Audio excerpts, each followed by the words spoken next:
Tonight on HBG news anchor Gianna Kaysen leads tonight's broadcast asking, what is financial literacy? Field reporter Hannah Richmond finds the answers while weatherman Brighton Icorn updates us on the local weather. Welcome to HBG News. Good evening, Southeastern Ohio. It's Monday, November 18, 2024. I'm your host, Gianna Kaysen. And I'm your local weatherman, Brighton Icorn. Every Monday, we pick a topic to help our younger viewers learn more about how to manage life beyond school.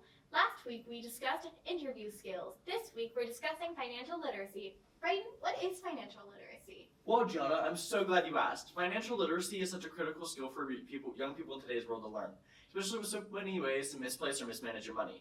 So what do? Do we invest or save it? How do we form a budget? And what is credit? All this and more will be answered later, but for now, let's talk about this beautiful weather we've been having. Brighton, do you have the weather? Of course, Gianna. The past month or so, we've been experiencing abnormally warm temperatures for the fall season. Today, most areas of the country will be experiencing temperatures in the high 50s and 60s, with the southern states reaching as high as 89 degrees. Now, on to our local 5-day weather forecast. Tuesday, we're going to have a high of 60 with a low of 44, and it's going to be partly cloudy. Moving on to Wednesday, we're going to have a high of 51 and a low of 46, with a 91% chance of rain, so bring your umbrellas with you. Thursday, we're going to have a high of 57 and a low of 42, and it's going to be cloudy with a 25% chance of rain. Moving on to Friday, we're going to have a high of 60, a low of 34. It's going to be partly cloudy, but the rain will be over by then, thankfully. And then moving on to lastly, Saturday, it's going to have a high of 62 and a low of 44. It's going to be a nice sunny Saturday. Back to you, Gianna. Thank you, Brighton. Now, as we mentioned, this week we wanted to discuss financial literacy. I'm here with Hannah, who went out in the field to find the answers. This week, I couldn't think of anyone better to talk to than Derek Henry from Lang Financial. Lang Financial is a financial company inside of Northwestern Mutual. They're located in Beverly, Marietta, and Parkersburg, West Virginia. Their mission? To help people in the Mid-Ohio Valley become more financially secure. Sounds like Lang Financial is a great resource for teens and young adults to get financial help. They really are, and I had the pleasure of speaking to Mr. Henry at their Parkersburg location. Let's take a look.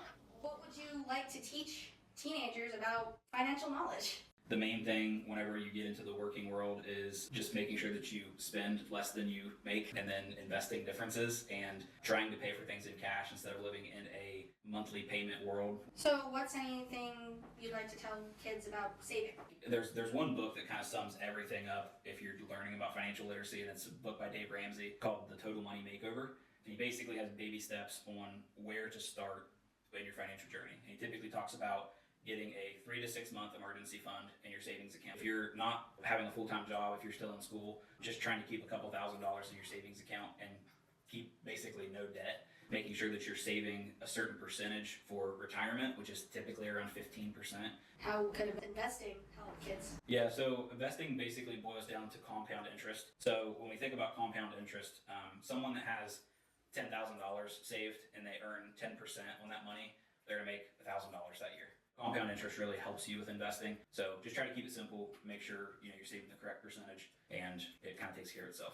What about budgeting? It's really important to kind of sit down and basically say, here's how much I have coming in, and here's what I have going out, and making sure that it's a healthy balance. And it can be broken down to percentages. 60% goes towards essential expenses. 20% can be discretionary, to where, if you want to spend 20% on eating out, things like that, and then the other 20% will be towards saving and retirement. And I know that there's a lot of misunderstandings of credit, so if you could clarify what credit is. I think that credit is a way for the bank to basically say whether you should be approved for a loan or not. There's different ways that your credit score is monitored by how many lines of credit you have, how long you've had them, making sure you're making your payments on time. And it's fine to get a credit card whenever you're young, but after you get to your mortgage, I think that you should have no debt outside of your mortgage. What would you like to tell students going into future financial aspects? What would you like to tell them? I would tell them to read the Dave Ramsey book.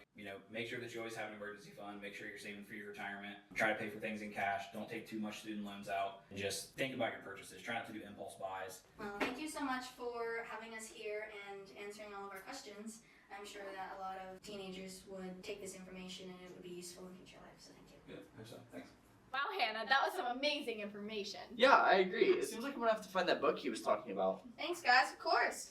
Well, folks, that's all the time we've got. Join us next time on HBG News.